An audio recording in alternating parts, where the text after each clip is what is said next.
하나님의 말씀은 히브리서 2장 10절로부터 18절까지 말씀입니다. 신약성경 354쪽 5쪽에 있습니다.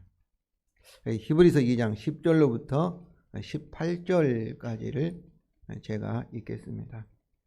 그러므로 만물이 그를 유하고 또한 그로 말미암은 이가 많은 아들들을 이끌어 영광에 들어가게 하시는 일에 그들의 구원의 창시자를 고난을 통하여 온전하게 하심이 합당하도다.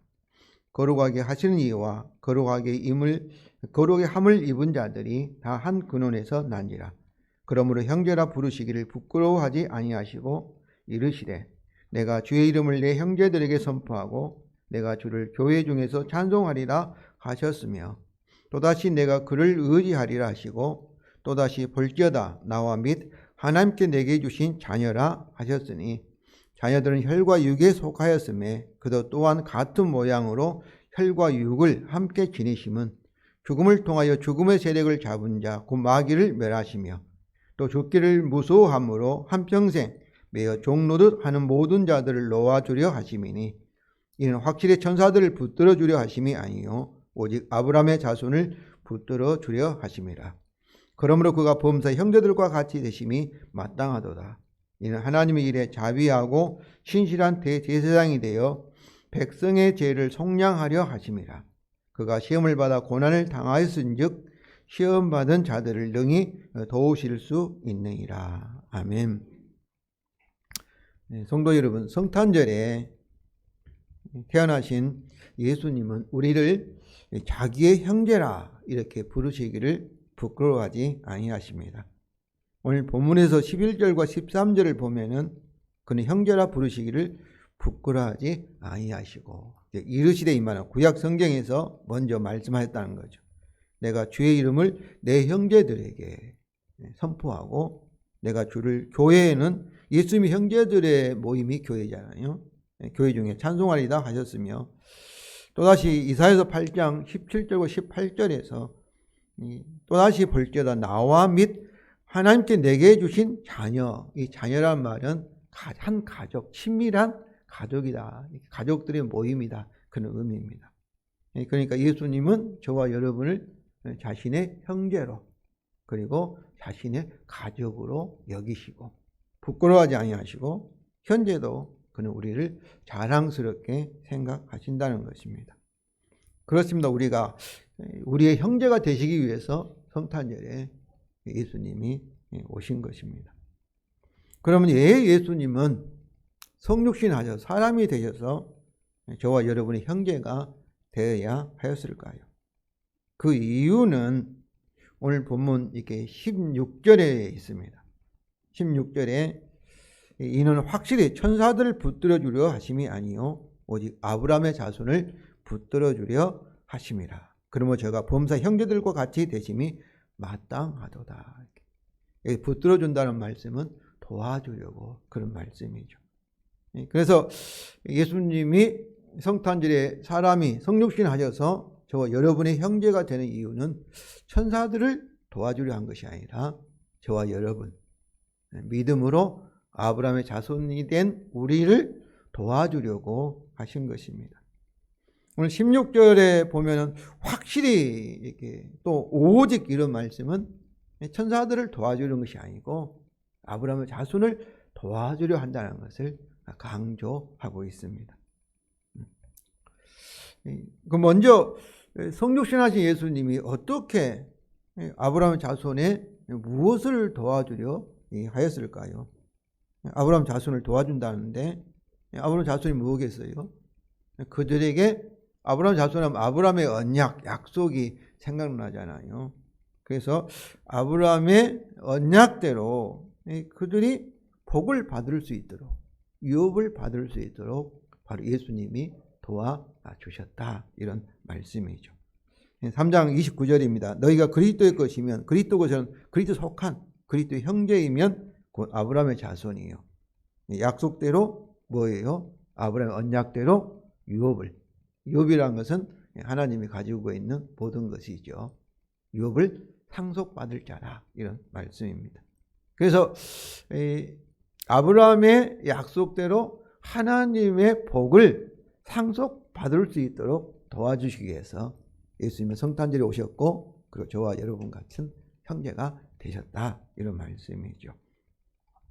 그러면 어떻게 자기 형제인, 다시 말해 아브라함의 자손인 저와 여러분을 아브라함의 약속대로 하나님의 유업을 상속받도록 도와주시는지 살펴보겠습니다. 여기서 아브라함의 언약이 그리스도 예수 안에 있는 저와 여러분에게 이루어질 수밖에 없다, 언약대로 될 수밖에 없는 그 이유를 우리가 알면 어떻겠어요? 그것이 우리가 믿을 수 있고 그리고 그것을 우리에게 이루어지는 것을 경험하게 될 것입니다. 제가 여러분에게 설교하는 목적은 믿음의 내용을 제가 이렇게 설교하는 것이죠. 믿으라는 거죠. 보고 믿는 자의 구원을 주신 하나님의 능력이 되는 줄로 믿습니다.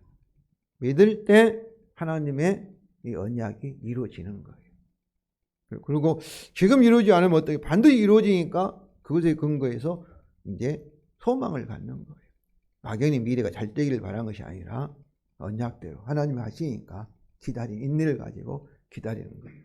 그래서 제가 이 설교의 목적은, 사역의 목적은 성도를 믿게 하고 지금 당장 이루어지지 않아도 반드시 이루어지니까 그것을 기대, 소망을 갖게 하고, 그리고 실제로 지금 믿으면 이루어지는 것이 뭐예요?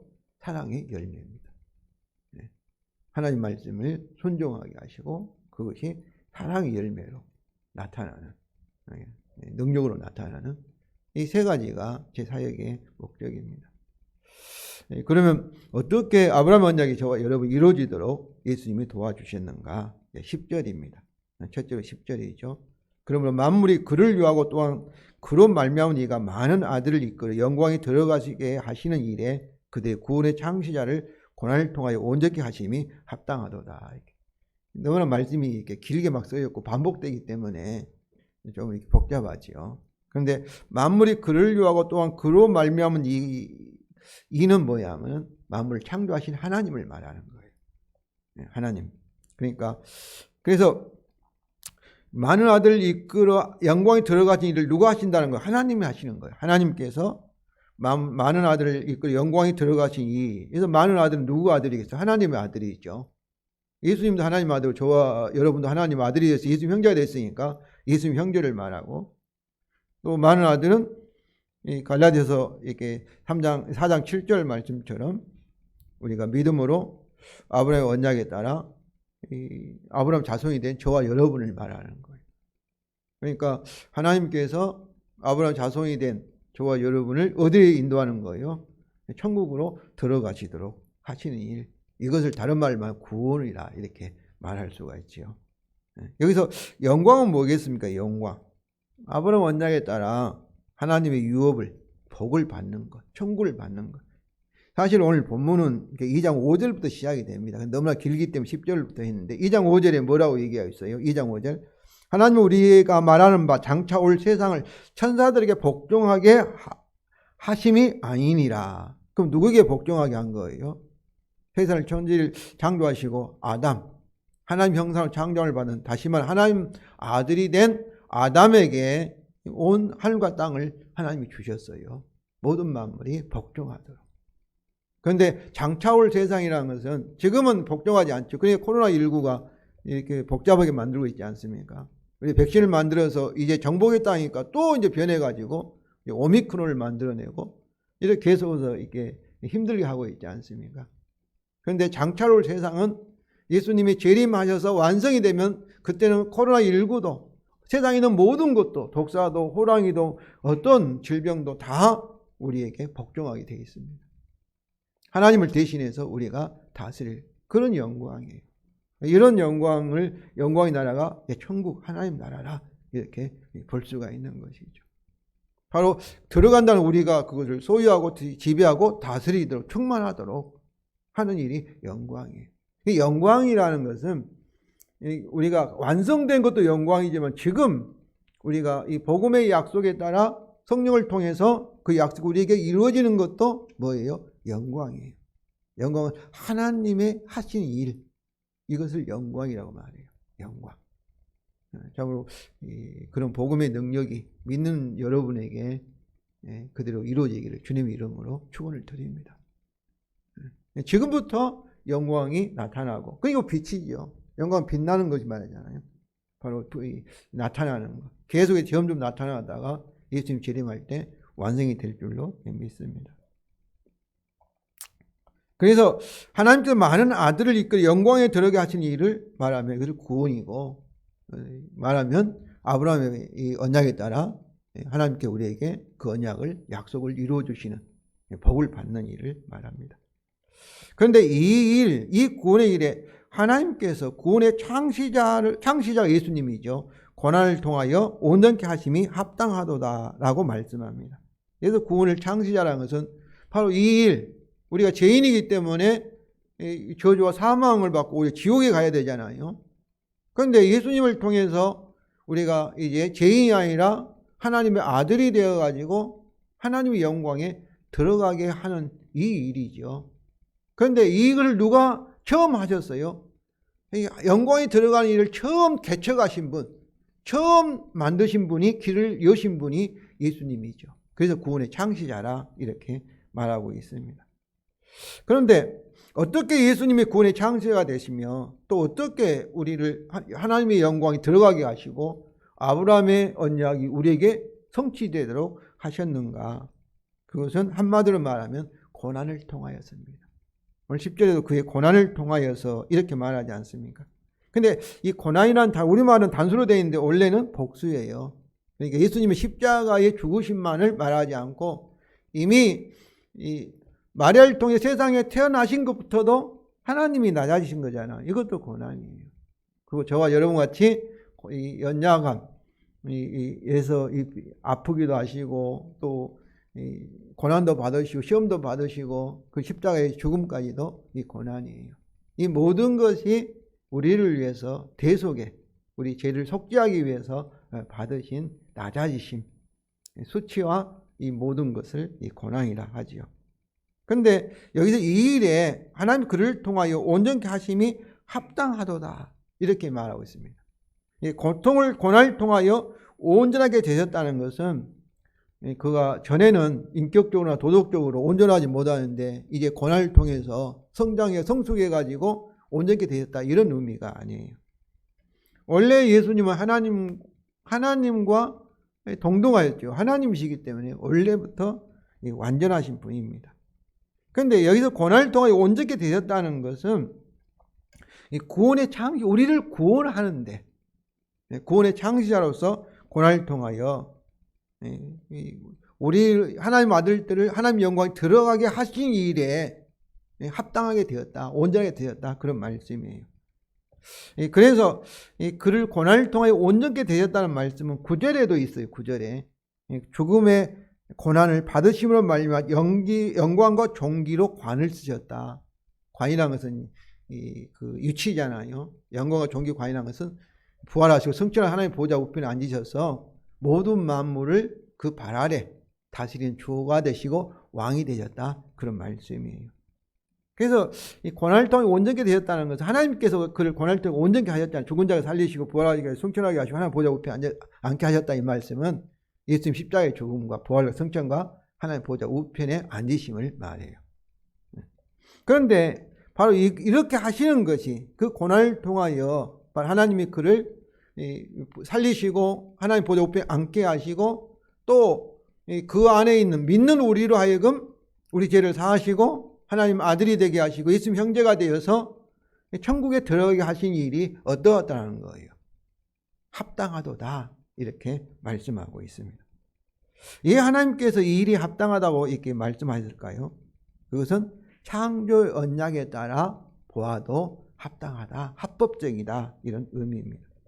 만일에 그래 고난이 없었다면 하나님의 이 일, 우리를 이렇게 아브라함을 부르시고 그에게 복을 주시는 일도 어떻겠어요? 그거는 합법적이지 못한 거죠. 합당하지 못한 거죠.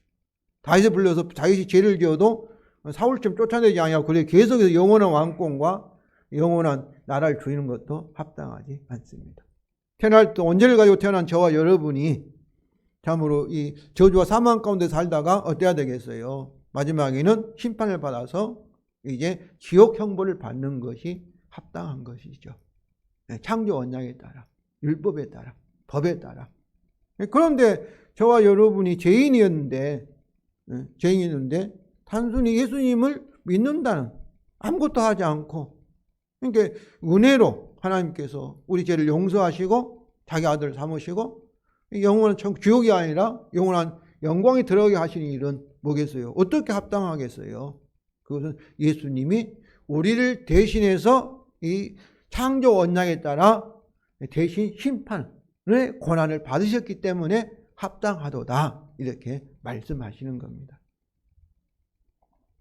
다시 말하면 아브라함 언약이 죄인인 저와 여러분에게 하나님께서 이루어지게 하시는 것이 예수님의 고난 때문에 합당하도다, 이렇게 말씀하는 거예요. 예수님의 십자가에 고난이 없었다면 어떠겠어요? 그건 부당한 거예요. 공정하지 못한 거예요. 요즘은 공정과 상식 얘기야, 상식적이지 못한 거예요.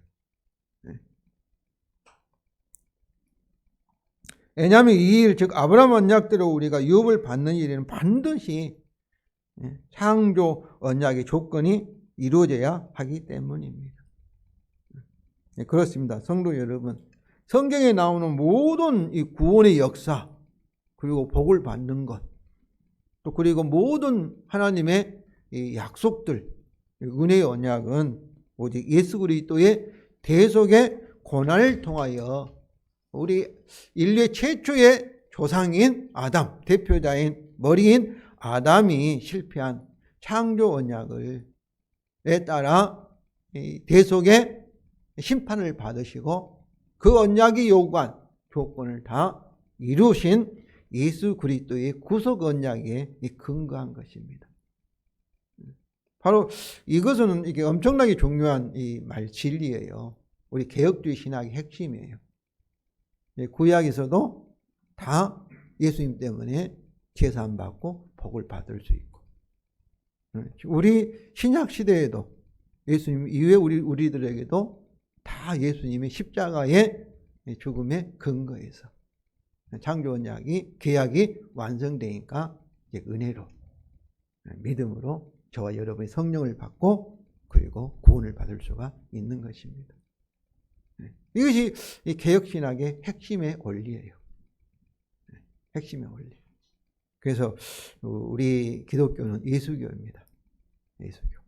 예수 그리스도의 십자가의 대속에 고난이 없이 아무리 노력하고 정성을 들이고 무엇을 하여도 그것은 참된 예배가 될 수가 없는 거예요.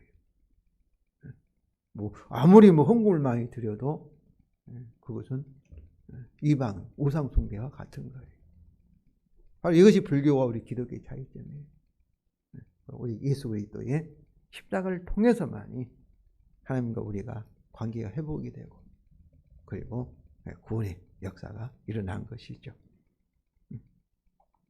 그렇습니다. 성도 여러분, 우리 구원의 창조한 예수님이 창조 언약의 요구를 고난을 통하여 다 이루셔서 그리고 온전하게 되심으로 하나님께서 합법적으로 우리 죄를 사하시고 자기 아들을 삼으시고 우리를 영광에 들어가도록 하고 계심을 믿으시기 바랍니다.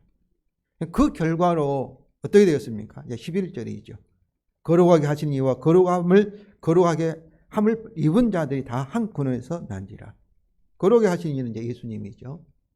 그리고 거룩하게 입은 자들은 예수님을 통해서 우리가 제사함 받고 의롭다함을 받고 현재 거룩에 가고 있는 함을 입고 있는 자, 저와 여러분이 한 근원에서, 한 근원 뭐예요? 하나님이다 났다는 거죠.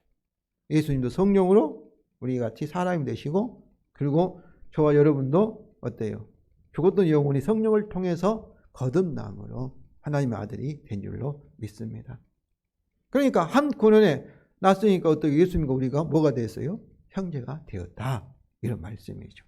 그래서 예수님은 자신의 사역을 통해서 우리 형제가 된 하나님으로부터 태어난 성령으로 난 저와 여러분을 부끄러워하지 아니하시고 자랑스럽게 여기고 계신다, 이렇게 말씀합니다. 성도 여러분, 이것만큼 우리에게 중요한 것이 있습니까? 여러분, 예수님이 형제예요. 예수님은 우리를 자랑스러워하셔요. 근데 우리는 세상에 살면서 세상에 우리 신분이나 우리의 가진 것, 재산의 유무에 따라서 우리가 어떻습니까? 또 자기 어떤 좀 장애가 있다든지 또 사람들에게 무시당한다면 상처받고 막 그러잖아요. 화가 나고 막 그러잖아요.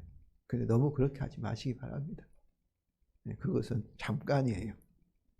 들의 풀의 영광은 잠깐 하루살이와 같지 않습니까? 기껏 해봤자 100년이에요.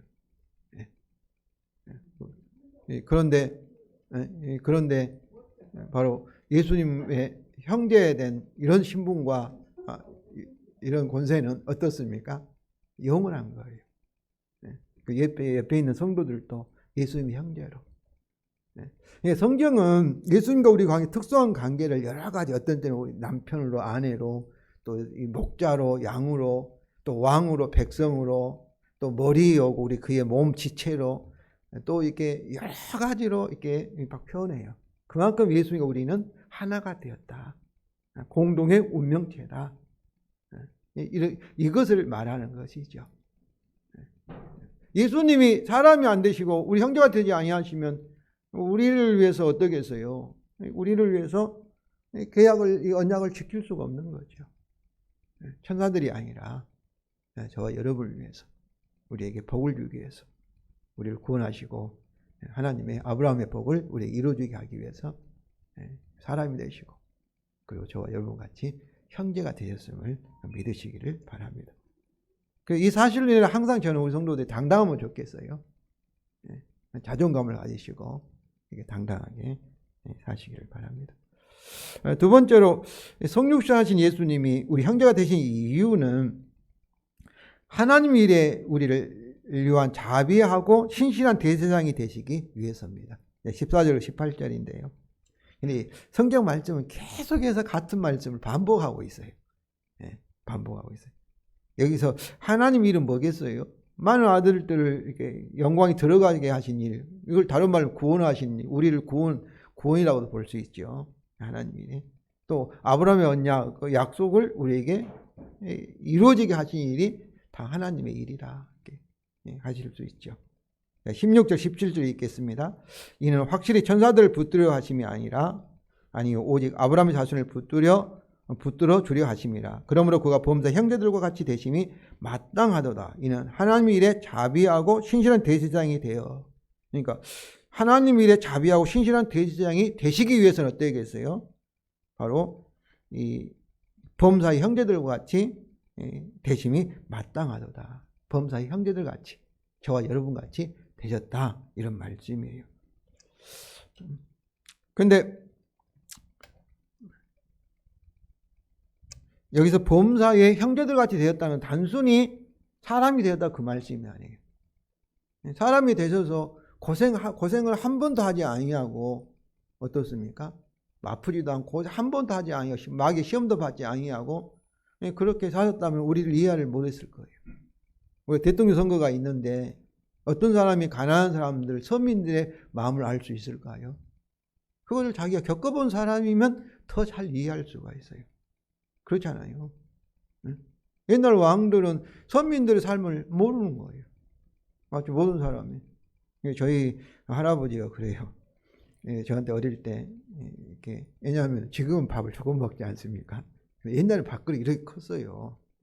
컸는데 저한테 그래요. 이렇게 집에서 일하신 분들이 밥을 이렇게 먹으면 절대로 이렇게 비웃지 마라고 하세요. 왜냐하면 그렇게 먹어야만. 그리고 그것도 일을 힘들게 하면 금방, 옛날에 뭐가 얼마나 있었겠습니까? 금방 꺼져버리고 또 도중에 새참을 드셔야 하고, 그리고 또 막걸리라도 이렇게 드셔야만이 이게 육체적인 노동을 할 수 있다는 거예요. 그래서 집에서 이런 일꾼이라든지 할 때, 지금은 아마 그렇게 드신 분이 없을 거예요. 근데 옛날에 밥그릇 이렇게 컸었어요. 우리 영자에 같은 보지 못했을 것인데, 지금 밥그릇이 이렇게 작아졌는데, 그렇게 봤다 해서 절대 미련하게 밥을 많이 먹는다, 이렇게 생각도 못하게, 저 어릴 때, 제가 초등학교 다닐 때 자꾸 할아버지가 말씀하신 적이 있어요. 그렇게. 왜냐하면, 그러나 그걸 경험하지 못했으면 어떠겠어요? 이해를 못한 거죠. 돼지 좀 많이 먹자, 그렇게 서로 생각할 수 있지 않았겠어요? 근데 예수님은 형제같이 되었다, 이 말씀은 연약함을, 우리같이 연약해져서 시험도 당해보시고 아파보시기도 하시고 또 배척도 당해보고 오해도 당해보고 십자가의 수치스러운 그 죽음까지도 당해보셨다. 그런 의미에서 형제같이 되셨다. 그런 말씀이에요. 예수님이 혈과 육이 가진 사람이 되지 못했다면 우리 대제사장이 우리를 대신해서 제사를 드리는 대제사장이 될 수 없었을 것이고요. 또 우리의 사정, 우리의 연약함을 알지 못했다면 자비하시고 신실한 대제사장이 될 수 없었을 것입니다. 그런데 이처럼 우리 형제같이 되셔서 우리 대제사장으로 하나님 일에 위해서 무엇을 하셨는가? 그것을 구체적으로 여기서 이제 말씀하고 있습니다. 첫째로 예수님은 자비하고 신실한 대제사장으로서 우리의 모든 죄를 속량을 하셨습니다. 속량 17절 이렇게 하반절에 말씀하고 있죠. 그러므로 그가 범사 형제들과 대심이 마땅하도다. 마땅하도다 이 말씀도 언약적으로 합법적이다. 옳은 일이야 이거죠. 이는 하나님 일에 자비하고 신실한 대제사장이 되어 백성의 죄를 속량하려 하심이라. 속량이라는 것은 이렇게 시장에서 물건을 주고 어떻습니까? 물건을 사오는 것을 속량이라고 해요. 그런데 돈을 주지 않고 물건을 가져오면 어떻겠어요? 그것은 절도지요. 그거 걸리면 어떻겠습니까? 그러면 경찰한테 가서 이렇게 재판받아야 될 거예요. 그에 처벌을 받게 돼 있어요. 절도니까. 그러니까 하나님께서 예수님의 그런 이 고난, 대속의 고난 없이 아브라함의 언약을 우리에게 약속하시고 복을 주면 어떠겠어요? 그것은 절도와 비슷한 겁니다. 하나님이 죄를 짓는 거예요. 불의한 일이고 합당하지 못하고 그런 것이죠. 그런데 속량이라는 것은 바로 돈을 주고 물건을 사오는 것처럼, 또 이게 죄인이 있는데 포로로 잡혔는데 돈을 주고 포로를 데려와서 해방하고 자유케 하는 것을 속량, 구속 이런 단어를 씁니다. 그러니까 백성의 죄를 속량하기 위해서 예수님이 어떻게 해서 대제사장으로서 어떻게 하신 거예요? 구약 시대에는 대제사장이 백성의 죄를 위해서 하나님 앞에 나아갈 때 짐승을 잡아가지고 송아지나 양이나 황소를 잡아가지고 그 피를 가지고 하나님 앞에 가서 백성의 죄를 희생의 제사를 드렸어요.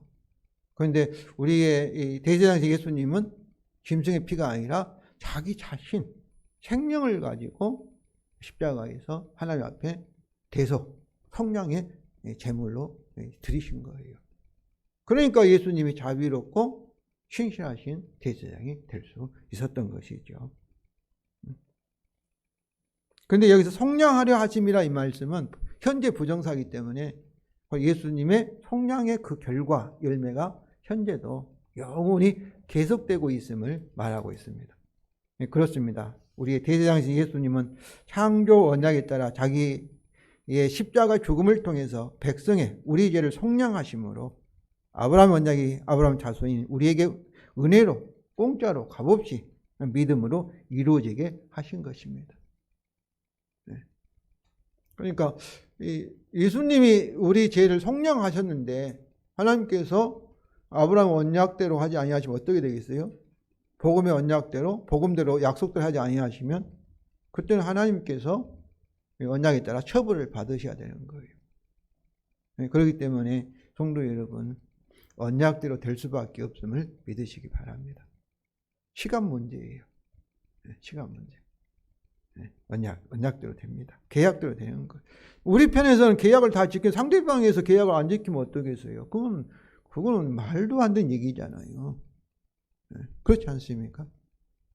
그래서 예수님의 십자가의 죽음을 통해서 우리 편에서 우리의 왕으로서 우리의 언약의 머리로서 다 하나님이 요구하신 모든 요구 조건을, 계약 조건을 다 완성하셨으니까 이제 하나님 편에서 계약대로 여러분에게 하실 일만 남았음을 믿으시기 바랍니다. 그러므로 계약대로 언약대로 될 줄로 믿습니다. 자꾸 이건 예수님 때문에 그런 거예요. 내가 무엇을 해가지고 내가 하나님에게 인정받아가지고 이렇게 하면 아직도 바로 이 복음을 하나님 은혜를 모르는 거예요. 예수님이 내게 어떤 의미인지를 모르는 사람이 그렇게 하는 거예요. 성도 여러분, 근데 우리가 하나님 앞에 헌신하고 이러지 못할, 아니, 감사함으로. 하기 때문에 하나님이 내게 복을 주신 것이 아니라 예수님 때문에 우리는 복받게 되어 있으니까, 또 복을 받았고 또 받을 것이니까 이제 감사함으로 헌신하는 것이고, 헌신하는 이것도 내 힘으로 하지 않고 성령을 통해서 우리 하여금 은혜로 하나님의 율법을 지켜가도록 하실 줄로 믿습니다.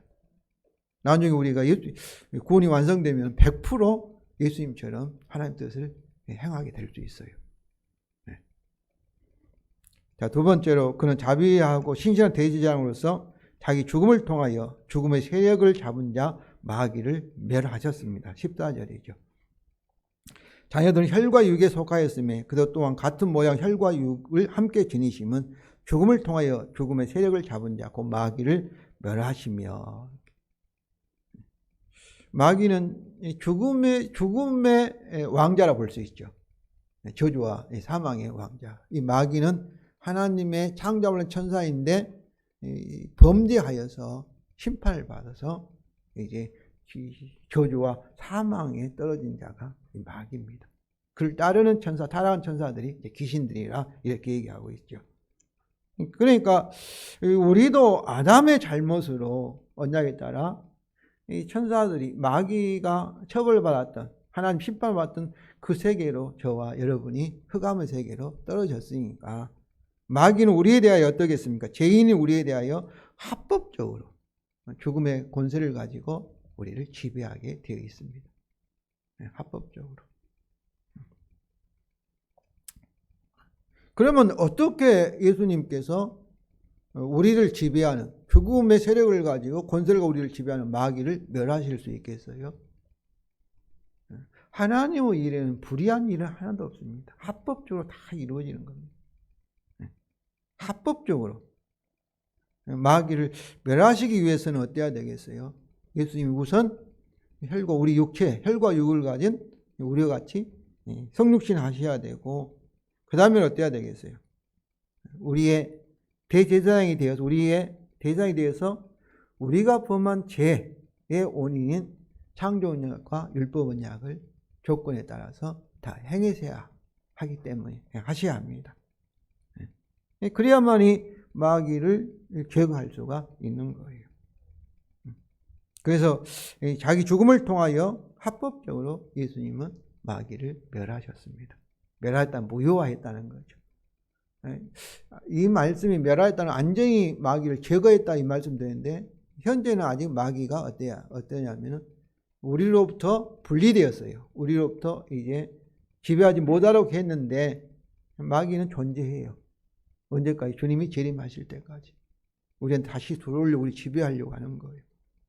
예수님이 재림하시면 완전히 멸하여서 그를 마귀를 잡아서 영원히 나올 수 없는 지옥 형벌에, 지옥에 던져버리실 줄 믿습니다. 근데 그러니까 죄도 그때는 없어져요. 근데 지금은 죄가 있지요. 마귀가 우리를 이렇게 시험하려고 하는 거죠. 그런데 여기서 합법적으로, 원칙적으로 이렇게 표현할 수 있는데요. 즉 창조 언약에 따라 저주와 사망의 원인 죄 문제를 자기의 죽음을 통하여 해결하심으로 이제 법적으로, 원칙적으로 마귀를 멸하신 겁니다. 예수님의 십자가의 대속의 성령을 통해서 저와 여러분이 죄인이 아니라 뭐가 되었어? 이제 의인이 되었고, 이제 거룩함을 입게 되었으니까. 죄가 있을 때는 합법적으로 마귀가 우리를 지배를 다스리지만, 죄가 없는데 의인인데, 의로운 자에는 저주와 사망이 아니지 않습니까? 저주와 사망의 권세를 잡은 자 아래에서 우리가 해방되어서, 이제는 이 사랑의 아들 나라인 예수님께 빛의 나라에 왔는데 어떻게 마귀가 우리를 이제 지배할 수 있겠습니까? 그럴 수가 없는 거죠. 그래서 골로새 2장 15절입니다. 통치자들의 권세를, 마귀의 귀신들을 무력하여 드러내시 구경거리로 삼으시고 완전히 승리하셨다는 거죠. 그리고 십자가로 그들을 뭐 하셨다고요? 이기셨다. 합법적으로 이기신 거예요. 그러니까 마귀가 그리스도 안에 있는 믿는 우리를 지배하려고 하면 뭐겠어요? 그건 불법이죠. 부당한 것이죠. 그건 틀렸다고 얘기해야 되는 거예요. 너 나 상관없는데 얘 부당하게 침입 있게 불법적으로 오느냐 이렇게. 그건 거짓된 거예요. 그럼 성도 여러분, 우리는 마귀를 어떻게 내쫓아야 될 수 있습니까? 우리 선한 목자교에서는 그러는데 대림교회에 처음 목회할 때는 이렇게 귀신 들린 사람이 많이 있었어요. 우리가 합법적으로 원칙적으로 마귀를 축사할 수가 있습니다. 야고보 8장 33절입니다. 진리를 알지니 진리가 너희를 자유케 하리라. 진리를 알면 돼요. 알고 그것을 믿고 주장하면 돼요. 마귀는 거짓말로 여전히 너는 아직 내 밥이야. 너는 나한테 와야 돼. 너 어제 죄진 거 있지 않냐. 이렇게 말. 근데 죄값이 지불됐어요? 안 됐어요? 십자가에서 지불되었어요. 그렇게 말한 마귀는 뭐로 한 거예요? 어제 내가 죄진 것이 사실이지만은 무엇을 부인한 거예요? 그 죄를 위해서 이미 예수님이 십자가에서 이 계약에 따라 모든 것을 다 지불하였다는 것을 부정하는 거잖아요. 그렇기 때문에 십자가의 복음의 진리로 마귀한테 그거 알려주는 거예요. 나 속이지 마라. 나에게 사기치지 마라. 이렇게 말하면 마귀는 우리 속이지 못하고 물러갈 줄로 믿습니다. 실제로 그렇습니다. 실제로. 셋째로 그는 자비하고 신실한 대제자로서 그의 죽음과 부활을 통해 죽음의 두려움의 종로라는 우리를 자유롭게 하셨습니다. 15절이죠. 또 죽기를 무서워함으로 한평생 매어 종로라는 모든 자를 놓아주려 하십니다. 우리 죄 문제가 해결되었고 속량이 되었고 예수님 십자가의 죽음을 통해서 죽음의 권세를 저주와 죽음의 권세 가지고 우리를 속이려 하는 마귀로부터 우리가 해방되었고 그 다음에 어떻게 했어요? 죽음을 두려워할 필요가 없다는 거죠. 사실 죽음이 없다면 어떻겠어요? 세상에 두려울 것이 아무것도 없을 것입니다. 코로나19 같은 경우도 두려워할 필요가 없겠죠. 뭐 암도 두려워할 필요도 없고. 그것을 두려워한다는 뭐겠어요? 죽기를 무서워하기 때문에 그러지 않겠습니까? 그래서 어떻게 보면 평생 죽기를 무서워함으로 한평생 매여 종로를 하는 모든 자라는 것은 불신자들의 모든 불신자의 특징입니다. 이런 죽음의 공포, 죽음에 대해서 이렇게 많은 사람들이 해결하도록 요즘도 많이 노력하고 있죠. 뭐 의학이 발달하고 뭐 생명공학을 하고 그런 산업이 막 발전하고 하는데 그러나 진정한 해결책은 뭐겠어요? 아무리 의학이 발달하고 약이 발달한다 할지라도 코로나19 이렇게 해결하지 못하고 있지 않습니까? 진정한 해결책은 예수 그리스도의 복음인 줄로 믿습니다. 그래서 예수님의 죽기를 무서워하면 한평생 매여 종로라는 우리들을 뭐로? 예수 그리스도의 십자가의 죽으심과 부활 승리로 해결을 하셨습니다. 그러면 죽음은 더 이상 우리에게 더 이상 공포의 대상이 아닙니다. 오히려 죽음은 뭐겠어요? 환영의 대상이에요. 천국에 들어가는, 영광에 들어가는, 우리 구원이 완성되는 그런 관문이 마지막 관문이지 않습니까? 그래서 요한계시록 14장 13절은 주 안에서 이렇게 죽은 자들이 복이 있도다 이렇게 선포하고 있습니다.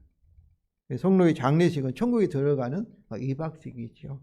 우리는 환송식을 해야 되고 천국에서는 뭐예요? 환영식을 해야 되는 것이 장례식이다 이렇게 볼 수가 있죠.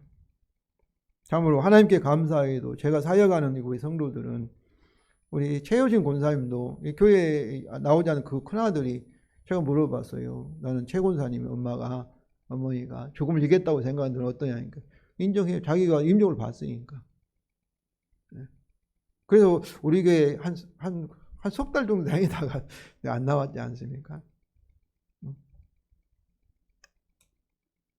저는 남아있는 저희들도 주께서 승리하게 하실 줄로 믿습니다. 우리가 막연히 죽음 생각, 목사님 저도 한 번도 가보지 않았으니까 두려움이 있죠. 나도 모르게 본능적으로, 육체적인 본능적으로. 그럼 막상 닥치면은 함께 하신 주님께서 죽음을 이기게 하실 줄로 믿습니다. 그때는 순간은 두렵지만 그러나 영광이 열려서 천국이 보이고 그러면 그때는 가장 감격스러운 그런 장면이 아닌가 그렇게 생각합니다. 실제로 제가 이렇게 우리 성도들 가운데 그 영광이 열려서 막 천국이 보면 뭐 그래요. 우리 정용수 씨 같은 경우는 나한테 그래요. 가만히. 자기는 빨리 천국에 가고 싶다는 거예요. 근데 부모님 때문에, 늙으신 아버지 어머니 때문에 죄송하지만 너무나 좋다는 거예요. 근데 5일 후에 가니까 목사님 장례식 할 때 미안하다고. 왜냐하면 자기는 화장하고 이렇게 하면 좋은데 아버지가 강화도에 묘지를 만들어 놨으니까. 그 대신 아버지에게 그랬대요. 이렇게 장례식 하면은 나 목사에게 회를 사주라고 그렇게 했는데, 그때 저 혼자 갔으면 막 회 사줬을 거예요. 그런데 우성도들이 많이 막 따라왔지 않습니까? 회 사주려면 돈이 뭐 몇 배나 들지 않겠어요? 그래서 거기서 우리가 이제 국밥 먹고 그 다음 날 저희 집에 회를 사가지고 왔더라고요. 저는 하나님께서 그 아픔 중에서도 이렇게 천국을 유로를 주시고 승리하게 하실 줄로 믿습니다. 그러니까 죽음 순간뿐만 아니라 어떤 고난, 어떤 환경에서 순간적인 우리가 막 답답하고 하지만은 이기게 하시는 자, 주께서 이기게 하신다고 믿습니다. 마지막으로 그는 자비하고 신실한 대장, 현재 시험 받고 있는 우리를 도우고 계십니다. 18절이요. 그가 시험을 받아 고난을 당하셨은즉, 그가 시험을 받아 고난을 당하셨기 때문에 우리 사정을 아신 거죠. 고난 당할 때 얼마나 외로운지, 또 왕따 당했을 때 얼마나 외로운지, 얼마나 아픈지, 얼마나 힘든지, 그 체험을 했기 때문에 현재 시험을 받고 있는 우리를 능히 도우실 수 있다는 것입니다.